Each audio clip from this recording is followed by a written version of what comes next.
Special train से रामेश्वरम धाम की तीर्थ यात्रा। आज ही अपनी सीट बुक कराएं tripurayatra.com पर।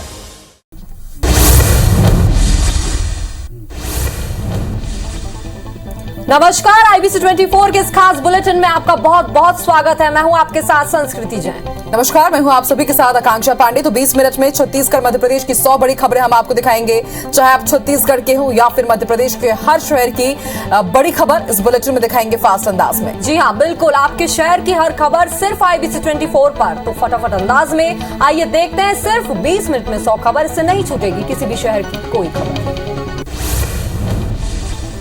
राज्य सरकार के खिलाफ प्रदर्शन के लिए युवा मोर्चा के कार्यकर्ता जुट चुके हैं। निगम मुख्यालय गार्डन में भारतीय जनता युवा मोर्चा की सभा आयोजित की गई। सभा के बाद रैली निकाली हुई। आपको बता दें, भारतीय जनता युवा मोर्चा के राष्ट्रीय अध्यक्ष तेजस्वी सूर्या सभा को संबोधित कर रहे हैं। वहीं डी पुरंदेश्वरी, अरुण साव और रमन सिंह भी सभा में मौजूद हैं। बीजेवाईएम राष्ट्रीय अध्यक्ष तेजस्वी सूर्या रायपुर पहुंचे, जहां कुशाभाऊ ठाकरे परिसर प्रदेश अध्यक्ष अरुण साव, सुनील सोनी, संतोष पांडे ने उनका भव्य स्वागत किया। इस दौरान वे क्षेत्रीय संगठन महामंत्री अजय जामवाल और प्रभारी डी पुरंदेश्वरी से भी मिले। रायपुर दौरे पर पहुंचे भारतीय जनता युवा मोर्चा राष्ट्रीय अध्यक्ष तेजस्वी सूर्या ने राज्य सरकार पर जमकर निशाना साधा। उन्होंने कहा कि छत्तीसगढ़ के इतिहास में सबसे बड़ा आंदोलन होने जा रहा है। प्रदेश में बेरोजगारी बढ़ रही है, भ्रष्टाचार बढ़ रहा है, महिलाओं समेत हर वर्ग में क्राइम बढ़ रहा है, जिसे लेकर वो बड़ा आंदोलन करने वाले हैं। तेजस्वी सूर्या ने कहा कि प्रदेश सरकार में हर प्रकार का माफिया राज चल रहा है। बेरोजगारी, भ्रष्टाचार और महिलाओं के प्रति क्राइम चरम पर है। इसलिए वे प्रदर्शन के लिए आए हैं, जिसमें शामिल होने के लिए युवा मोर्चा के राष्ट्रीय पदाधिकारी आए हैं। पूर्व सीएम रमन सिंह ने प्रदर्शन को लेकर ट्वीट किया। उन्होंने कहा कि युवाओं से इतना डर है कि विरोध की आवाज को दबाने के लिए सड़कों पर कंटेनर उतार दिए गए हैं। अभी तो ये शुरुआत है, वादे नहीं निभाए तो टैंक बुला लीजिए, आवाज दबने वाली नहीं है। बीजेवाईएम के प्रदर्शन को लेकर कैबिनेट मंत्री रविंद्र चौबे ने राजीव भवन में प्रेस कॉन्फ्रेंस की। इस दौरान उन्होंने कहा कि बीजेपी शासनकाल में युवाओं को ठगा गया था। अपने नेताओं को दिखाने के लिए बीजेवाईएम का प्रदर्शन है। पुरंदेश्वरी के बयान पर मंत्री चौबे ने कहा कि पुरंदेश्वरी का बयान निष्कृष्ट है, सीएम के खिलाफ आपत्तिजनक बयान दिए हैं। कैबिनेट मंत्री रविंद्र चौबे ने आगे कहा कि मोदी ने हर साल 2 करोड़ रोजगार देने का वादा किया था। आज मोदी के दावों पर भाजपा चुप है। छत्तीसगढ़ में बेरोजगारी दर कम है। छत्तीसगढ़ का बेरोजगारी दर राष्ट्रीय आंकड़े से भी कम है। कैबिनेट मंत्री रविंद्र चौबे का कहना है कि बीजेपी को केंद्र सरकार के खिलाफ प्रदर्शन करना चाहिए। प्रदर्शन को लेकर शहर की आधी से ज्यादा मार्गों को बदल दिया गया है। मुख्यमंत्री आवास की ओर जाने वाले सभी रास्ते बंद कर दिए गए। उस क्षेत्र के कुछ स्कूलों में छुट्टी घोषित कर दी गई है। 14 जगहों पर बैरिकेड्स और बांस बल्ली लगा दिए गए हैं।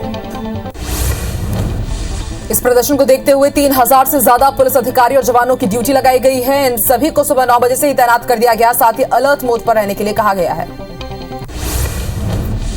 रायपुर के अलावा दुर्ग, राजनांदगांव, कोरबा, महासमुंद, धमतरी, बिलासपुर जैसे जिलों से भी फोर्स बुलाई गई है। इससे पहले राजधानी के विभिन्न थानों में तैनात थाना प्रभारियों को तैनात किया गया है। सीएम हाउस और वहां पहुंचने वाले रास्तों में कड़ी सुरक्षा व्यवस्था की गई है। वहीं प्रदर्शन के दौरान झूमा झटकी जैसी आपात स्थिति से निपटने के लिए विभिन्न चौराहों पर तैनात पुलिसकर्मियों ने एक दिन पहले मॉक ड्रिल भी की। उन्होंने प्रदर्शन के दौरान होने वाली स्थिति को लेकर मॉक ड्रिल किया। प्रदर्शन के मद्देनजर फायर ब्रिगेड चौक, महिला थाना चौक, ओसीएम चौक, राजभवन चौक, पीडब्ल्यूडी चौक, खजाना तिराहा, स्वर्ण जयंती तिराहा, पुलिस नियंत्रण कक्ष, सर्किट हाउस, आयकर कार्यालय, छत्तीसगढ़ क्लब, एसआरपी पर बैरिकेड्स लगाए गए और सुरक्षा व्यवस्था तेज कर दी गई है।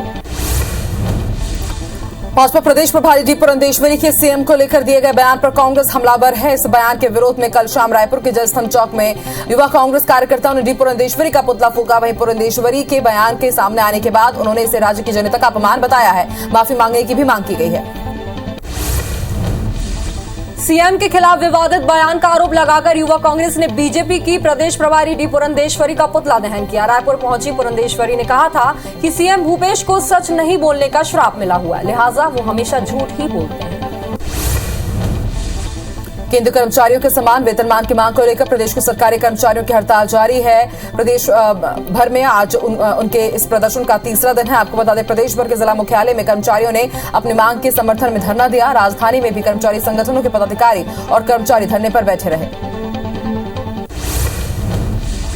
जांजगीर चांपा के जयजयपुर विधायक के घर हुई चोरी का खुलासा नहीं होने पर थाने का घेराव किया गया। बसपा के प्रदेश प्रभारी दाऊराम रत्नाकर और विधायक केशव चंद्रा के साथ सैकड़ों की संख्या में कार्यकर्ताओं ने थाने का घेराव करते हुए हंगामा किया। दुर्ग में पूर्व सैनिक के साथ पुलिस के मारपीट का अखिल भारतीय पूर्व सैनिक सेवा परिषद ने विरोध किया है। इसको लेकर के उन्होंने कलेक्ट्रेट पहुंचकर कार्रवाई की मांग की। उनका कहना है कि जिस जवान ने देश की रक्षा के लिए 30 साल तक सेवा की, उसके साथ मारपीट की जा रही है। भिलाई में सुपेला शराब भट्टी हटाने की मांग को लेकर लोगों ने पदयात्रा निकाली। इस दौरान लोगों ने नारेबाजी करते हुए अपनी आवाज बुलंद की। लोगों का कहना है कि शराब भट्टी होने की वजह से रोज सड़क हादसे हो रहे हैं, लेकिन प्रशासन की मिलीभगत के चलते धड़ल्ले से शराब की बिक्री की जा रही है। बेमेतरा में अतिक्रमण को लेकर कठिया के ग्रामीणों ने कलेक्टर से शिकायत की है। ग्रामीणों का कहना है, उनका आरोप है कि घर के सामने की ओर कचरा डालने का गड्ढा बनाया गया है, जहां पर अतिक्रमण कर घर बना लिया गया है। मामले में कई बार शिकायत की गई है, लेकिन कोई कार्रवाई नहीं हुई। बेमेतरा में नेशनल हाईवे पर काम कर रहे मजदूरों को मजदूरी नहीं मिलने पर कलेक्टर से मदद की गुहार लगाई गई है। गर्रा और बहेरा के मजदूरों की लगभग 28,000 रुपए की मजदूरी बकाया है, जिसे बिल्डकॉन के ठेकेदार ने नहीं दिए। मजदूरों का आरोप है कि मजदूरी मांगने पर उन्हें धमकी दी जाती है। जबलपुर में कांग्रेस विधायकों की पार्टी से नाराजगी पर कैबिनेट मंत्री विश्वास सारंग ने तंज कसा है। सारंग ने कहा कि कांग्रेस तो हमेशा से ही गुट और गिरोह में बटी हुई पार्टी है। ये सिर्फ जबलपुर की बात नहीं है, कांग्रेस के हर जगह यही हाल है। कांग्रेस में जिनके पास पैसा होता है उन्हें ही तवज्जो दी जाती है। सांसद राकेश सिंह आज जबलपुर दौरे पर रहेंगे। वे दोपहर 3 बजे नई दिल्ली से जबलपुर पहुंचेंगे, जो पार्टी कार्यकर्ता और आम जनता से मुलाकात करेंगे। साथ ही कई मुद्दों पर भी चर्चा करेंगे।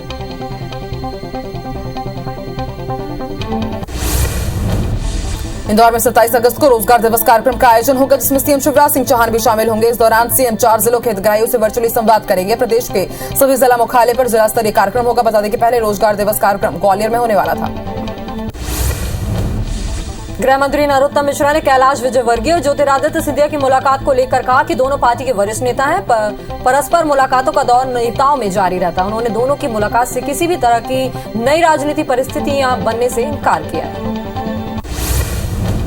गृह मंत्री नरोत्तम मिश्रा ने कांग्रेस की भारत जोड़ो यात्रा पर कटाक्ष किया है। उन्होंने कहा कि कांग्रेस को भारत जोड़ो नहीं, कांग्रेस जोड़ो यात्रा शुरू करनी चाहिए। वहीं गांधी परिवार की विदेश यात्रा को लेकर गृह मंत्री ने कहा कि सोनिया गांधी मूल रूप से विदेश की ही हैं।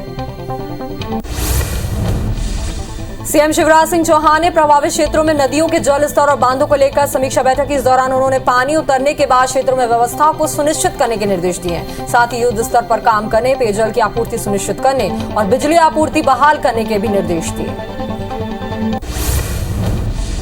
सीएम शिवराज सिंह चौहान ने बाढ़ के हालातों को लेकर प्रधानमंत्री नरेंद्र मोदी से एक बार फिर से फोन पर चर्चा की। इस दौरान उन्होंने अतिवृष्टि और इससे उत्पन्न बाढ़ समेत जल भराव की विस्तृत जानकारी दी। सीएम ने बेतवा नदी में आई बाढ़ और विदिशा जिले के क्षेत्रों के बारे में बताया। साथ ही रेस्क्यू ऑपरेशन और राहत कैंपों की भी जानकारी दी।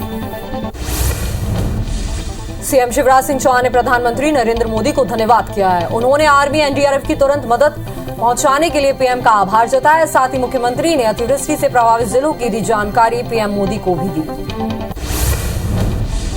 चंबल अंचल में पार्वती सिंध चंबल जैसी नदियां खतरे के निशान के ऊपर बह रही हैं। श्योपुर के 40 गांव में इसका अलर्ट जारी किया गया है। भिंड में चंबल और सिंध नदी के किनारे बसे 8 गांव का संपर्क टूट गया है। कुछ ग्रामीणों को सुरक्षित स्थान पर शिफ्ट कराया गया है। कई डैम के गेट खोले गए हैं। मुरैना में चंबल नदी खतरे के निशान से ऊपर बह रही। भारी बारिश के चलते 200 से अधिक गांव बाढ़ की चपेट में आ गए। प्रशासन ने कई गांव को खाली कराया। 6 लाख क्यूसेक पानी चंबल नदी में छोड़ा जा रहा है। कोटा बैराज के 19 गेट खोले गए। एनडीआरएफ, होमगार्ड और गोताखोर चंबल नदी के किनारे मौजूद हैं। खंडवा में देर रात ओमकारेश्वर बांध के सभी 23 गेट की टोटल ओपनिंग बढ़ाकर अब 100 मीटर कर दी गई है। दरअसल नर्मदा नदी का जलस्तर लगातार बढ़ रहा है। वहीं मोटक्का में नर्मदा नदी पर बने पुल के जलमग्न होने के कारण अब आशंका बढ़ती जा रही है। ऐसे में एहतियात के तौर पर पुल को बंद कर दिया गया है। जिला प्रशासन ने तटीय इलाकों में भी अलर्ट जारी कर दिया है और पुल से आवागमन बंद कर दिया है। मंदसौर से अरनिया निजामुद्दीन में विकास के दावों की पोल खुल गई है। दरअसल भारी बारिश के कारण सोमली नदी में मिलने वाला नाला उफान पर है। गांव में शमशान घाट जाने के लिए इस नाले को पार करना पड़ता है। इस बीच शव ले जा रहे ग्रामीण ने 4 फीट गहरे नाले को पार किया और बुजुर्ग का अंतिम संस्कार किया। बैतूल में ग्रामीण को अपनी पत्नी को इलाज के लिए अस्पताल ले जाने के लिए बैलगाड़ी से नदी को पार करना पड़ा। दरअसल बौड़ रैयत चिरा पाटला गांव से जिला अस्पताल जाने के लिए भाची नदी बीच में पड़ती है। बारिश के कारण नदी उफान पर है, इसलिए बैलगाड़ी से ही नदी पार करना पड़ा। इसका वीडियो भी वायरल हो रहा है। नीमच के रावतपुरा गांव में उफनती नदी के बीच जेसीबी की मदद से प्रसूता को पुलिया पार कराया गया, जिसका वीडियो भी सोशल मीडिया में वायरल हो रहा है। दरअसल पुलिया में पानी का भराव होने से एम्बुलेंस वहां नहीं पहुंच पाई, जिसके बाद परिजनों ने स्थानीय विधायक माधव मारू से मदद की गुहार लगाई। श्योपुर जिला इन दिनों बाढ़ का सामना करना है। हालात यह है कि राजस्थान जाने वाले तीनों तरफ से रास्तों पर बाढ़ का प्रभाव है। श्योपुर 12 हाईवे पर बने पुल के 13 फीट ऊपर पानी बह रहा है। वहीं श्योपुर कोटा रास्ते पर खातोली नदी पर बने पुल के ऊपर से पानी बह रहा है और इस कारण हर जगह पानी ही पानी नजर आ रहा है। बालोद जिले के आमाजूला के आमाबहरा बांध का गेट और दीवार टूट गया है, जिसकी वजह से 50 एकड़ खेतों की फसल बर्बाद हो रही। पानी ज्यादा होने की वजह से बांध की दीवार टूटी है। आमाबहरा बांध का निर्माण 47 साल पहले किया गया था। वहीं बांध के पानी को रोकने प्रशासन कोई इंतजाम नहीं कर रहा है। कलेक्टर ने बर्बाद फसलों के सर्वे का भी आदेश दे दिया है।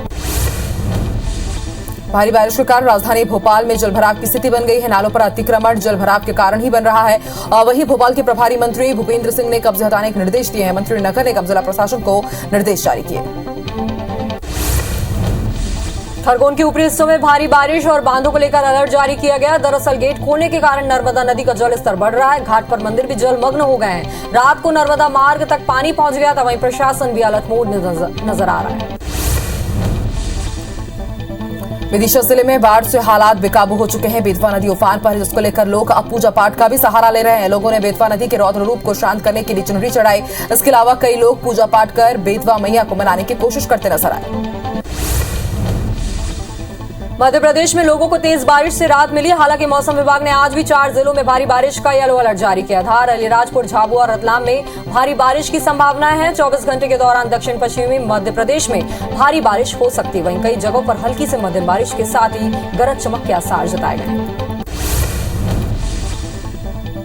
राजधानी भोपाल में 42 घंटे तक बिजली सप्लाई ठप रही। हालांकि शहर की बिजली सप्लाई अब 42 घंटे बाद फिर से शुरू हो गई है। जिलों में बिजली कर्मियों को बुलाया गया और फिर उसके बाद बिजली व्यवस्था दुरुस्त कराई गई। 49 साल बाद भोपाल में ऐसा बिजली संकट देखने को मिला है। बता दें कि इससे पहले 1973 में भी बारिश के कारण पूरे शहर की विद्युत व्यवस्था खराब हो गई थी।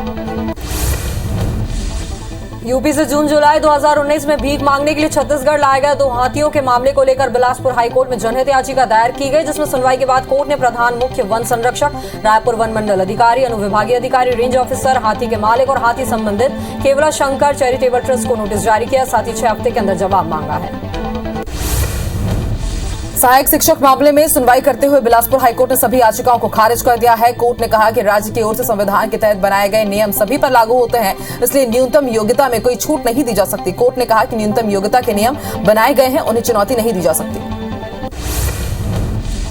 बिलासपुर हाईकोर्ट ने 2 जिलों में जिला सत्र न्यायाधीश की नियुक्ति की है। बिलासपुर और सूरजपुर के जिला सत्र न्यायाधीश शामिल है। बता दें कि बिलासपुर के जिला एवं सत्र न्यायाधीश राधा किशन अग्रवाल की हाईकोर्ट जज के रूप में नियुक्ति के बाद से यह पद खाली था, जिसके बाद हाईकोर्ट ने नियुक्ति की है।